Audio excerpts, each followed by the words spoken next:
Hi, I'm Dr. Elliot Adam from ElliotOracle.com. I'm also the author of Fearless Tarot, How to Get a Positive Reading in Any Situation, which is due out from Llewellyn Books in just 5 weeks. I'm so excited. It's coming up. And if you enjoy my positive approach to tarot, you're going to love this book because it's going to be a safe companion of which to even inspect your own readings with and really get the most positive meaning out of some of the cards that are even more challenging to deal with. The second video is now going to begin for my Tarotscopes for the month of September. And in this video, I'm going to go over the astrological signs of Cancer, Leo, and Virgo. So if you are a Cancer, or you have a lot of Cancer in your chart, this first message is really going to be for you. And for Cancer in September, we have the Knight of Pentacles. We have the Devil card. And we have the Six of Swords. Okay, so for Cancer, don't get frustrated this next month. We have that Knight of Pentacles, and he's unique in the tarot because he's on that horse that isn't moving forward. In the Rider-Waite-Smith deck, the horse is completely standing still. And in this Pagan Otherworlds tarot deck, you see the Knight of Pentacles with a horse that's rearing up. It's almost like the brakes have been put on.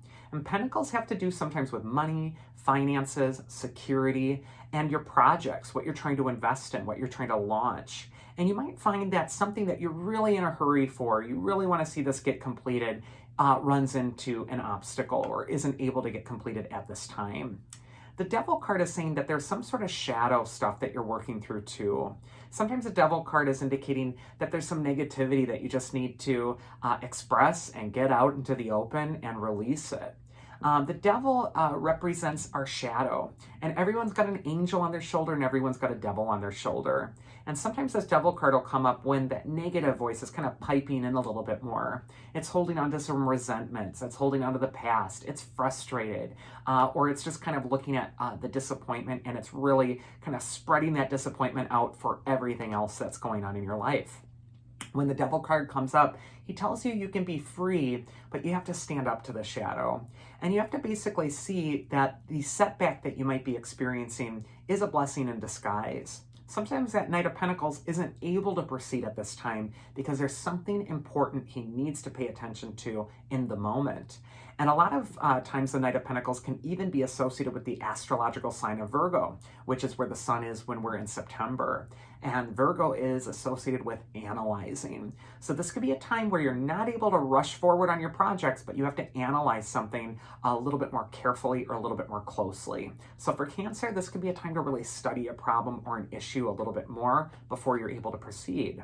But I really feel by the tail end of the month, as we're getting into October, that Six of Swords is saying that you are able to proceed. The Six of Swords is a card of movement. And in contrast to the Knight of Pentacles, where we begin the reading with, this indicates that things will move up again. However, you do have a problem to solve or something to address or take care of in the moment. When that little snafu happens, don't let it bend you out of shape too much, and don't let the negativity kind of come up and feel so deflated and disappointed that you're kind of spreading that over everything in your life.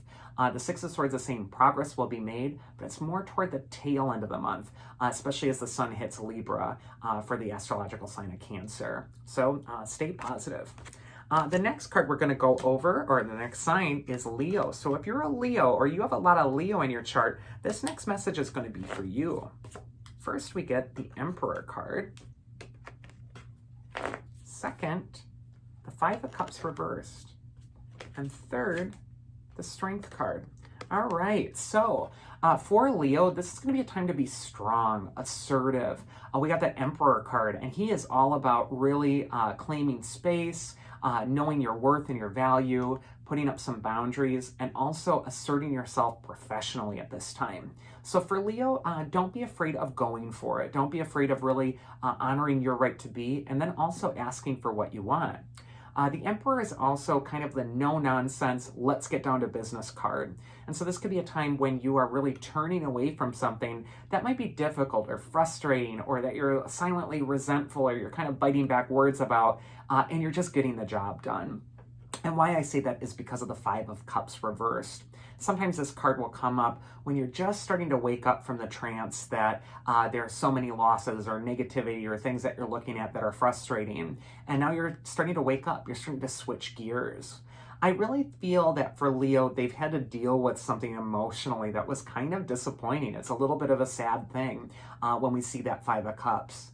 But the way to process that or deal with that sad energy or that frustrated energy is now to find an outlet that's really proactive.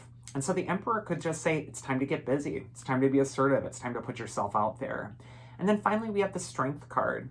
And in this deck, the Pagan Otherworlds Tarot, you see the woman who's taming the bear. A lot of decks show the woman taming the lion. But the beast represents the things in our life that feel unruly or out of control. And the woman on the Strength card represents your higher self, who's able to tame that energy and channel it and focus it into something constructive. The Five of Cups reversed with the Strength and the Emperor card for me could indicate that you're really taking life's lemons, Leo, and you're making lemonade out of it. You're really taking some of the things that are a little bit more frustrating or difficult or challenging or not easy to work through that is being presented to you this next month, and you're finding that way to focus. You're finding that way to really channel that energy into something more positive. So for you, Leo, I really think that it's important to remember that you're in charge, you're in control, and you get to respond to the situation either really empowered or also you can just respond to it by kind of just putting your head in a hole like an ostrich and hoping it all goes away. It's going to be much better for you if you're proactive and assertive at this time with that Emperor and Strength card. These are both great archetypes for taking charge of your life. And then finally, for this video, we're going to go into the astrological sign of Virgo. So if you're a Virgo or you have a lot of Virgo in your chart, this is going to be the message for you. And I have to say happy birthday to all the Virgos out there for September. First, we have the King of Cups. And then we have the Judgment card. And then the High Priestess. Happy birthday, Virgo. I mean, what awesome cards could we get? We have the King of Cups, which is a card of mastering your feelings, mastering your emotions, and also clearing out your home energy, getting clear on your space, and really just feeling like this is a really great base of operations to operate from. Whenever we see the King of Cups, he's saying to use your feelings as fuel for whatever it is you're trying to manifest. This is a time for Virgo to bounce back. The Judgment card represents a rebirth or a renewal. It's an exciting card that reminds me of the phoenix that's able to rise from the ashes to live again. The Angel of Judgment is blowing the trumpet and all the dead are rising from the graves. And so whenever we see this card, it's saying there's some dead or dormant parts within your psyche that are starting to awaken again. And the cards that surround Judgment can also indicate what it is that is awakening for you. And we get the beautiful High Priestess card for Virgo. The High Priestess is the symbol for your intuition, your inner voice, your inner knowing. And this could just indicate with that trumpet blaring that you're hearing that inner voice loud and clear this next month. It's going to be just so sharp and you're just going to know exactly what to do. It's also maybe indicating that it's important to make time in your home, to meditate, to do a reading for yourself, to listen to what that inner voice is really trying to tell you. Sometimes that inner voice is like a whisper. And if we're too involved in noise and media and what other people are doing and work and the demands that are put upon us, it can get drowned out. And that High Priestess is saying, get quiet, get still, and let her be reawakened at this time. If you're feeling at all lost this next month, Virgo, just let that High Priestess guide you. She's that infallible compass that's going to lead the way every time you feel lost. So that is part 2 of my Tarotscope videos. Please stay tuned for part 3 and part 4 if you have a lot of the astrological placements in the next videos. Otherwise, I hope you all have a safe and happy September and do take care. And also, if you do want to schedule a reading with me, you can always find me at elliotoracle.com. Okay, take care.